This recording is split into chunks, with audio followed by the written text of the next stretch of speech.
Sizga qisqa bir she'r o'qib bersam maylimi? Bir ozarbayjonlikning she'ri. Deydiki, marhamat tuyg'usi senda yo'q bo'lsa, tutgan ro'zangni ne ma'nosi bor?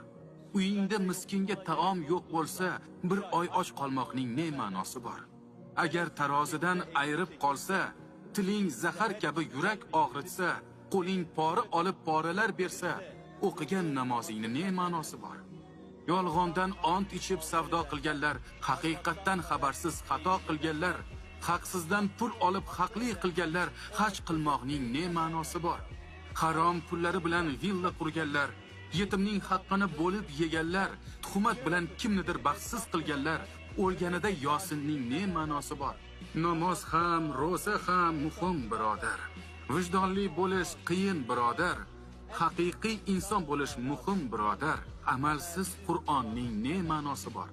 Amalsiz Qur'onning ne ma'nosi bor?